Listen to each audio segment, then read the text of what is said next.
already we see the whitewashing and the scrubbing and the downright censorship beginning. Driving in to Odessa's point, I was listening to a mainstream media talk show, and they had an ex-RCMP official on, and he said it's important to note that this is not about the shooter, it's about the victims.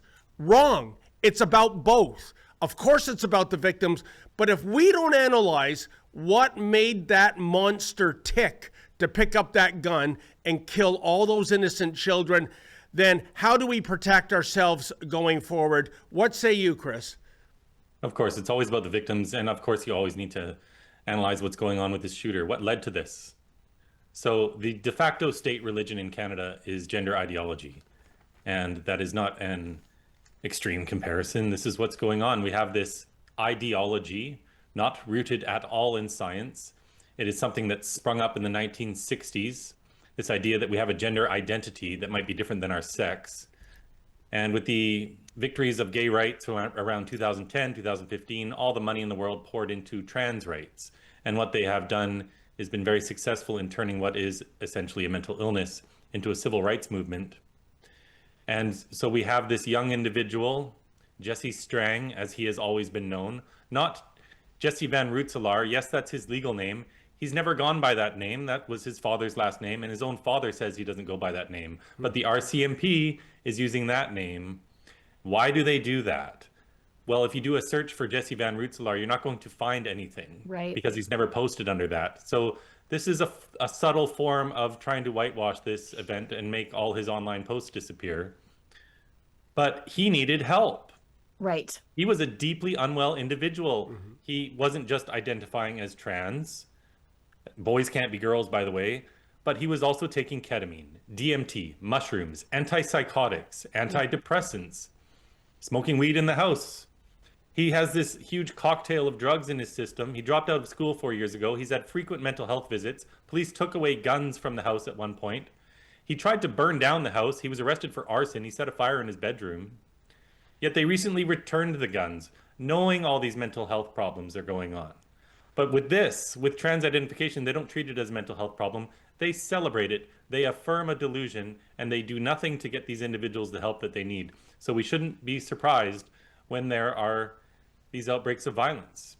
It's happening all over the US, and now it's come to Canada. This is the first major mass shooting of children in a school in Canadian history, and it was done by a trans-identified individual. You know, in Odessa, I just wonder how many months or years into the future it'll be that someone like Chris saying this transgenderism is basically a form of mental illness, which I subscribe to too. How long will that be deemed a hate crime and you're in prison for it? But to Chris's point, this guy had a witch's brew of drugs and chemicals in him. This isn't the first time a young transgender has gone on a mass murder shooting rampage. Why is this a verboten topic? Why does there seem to be a philosophy in Canada that if it's trans, it's good, and if it's good, it's trans? And I think, Odessa, the most appalling aspect of this case were those so-called trans activists who said, you know, the real victim or the first victim of this was the shooter himself. Of course, they would use herself, but I don't play that game. What say you, Odessa? Well, not only that, did you see Moose on the Loose covered it, Cosman covered it. City TV was busted, completely changing the image of this boy who's actually a man to look not only beautiful with makeup, they thinned his face and made him look about 5 years younger. And one of the worst parts is they put a glisten in his eye to make it look like someone who's so troubled and on the verge of crying. Look at that. So that image doesn't exist. They were busted, thank God, by Cosman and Moose. And so they changed it back to the original photo. These are not journalists. These are activists trying to make him look younger, skinnier, and like a little kid victim. I just find it absolutely disgusting. And you also talked about how this kid never went by the dad's last name, and you should have seen them scrambling this morning on Mainstream.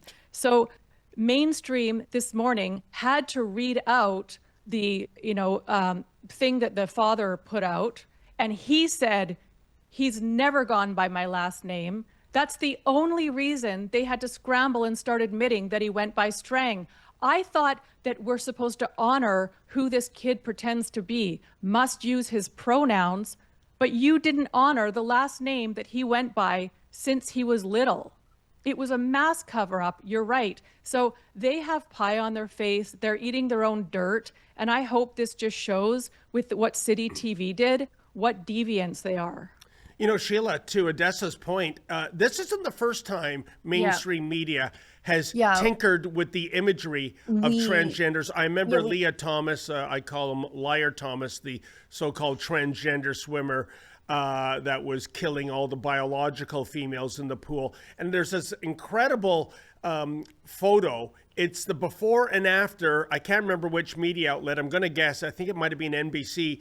They applied Photoshop to make him look ultra feminine, but it had no basis in reality. But in the big picture, aside from the photographic tinkering, I think this is another disgraceful day for mainstream media. We cannot believe what they're reporting and even the images they're presenting.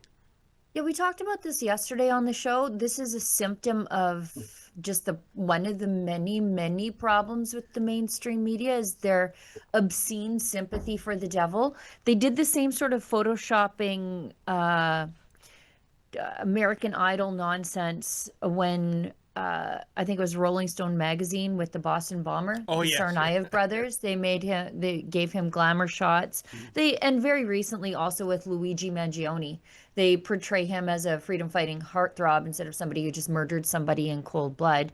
And you know, we've got this article here from the Daily Mail. Leave it to the independent journalists or the journalists outside the country to actually tell the story. It was sort of the same thing with the blackface photos of Justin Trudeau. We had to rely on Time media magazine from outside of the country. So again, I said it yesterday on the show. Who could have seen this coming except everybody around this kid?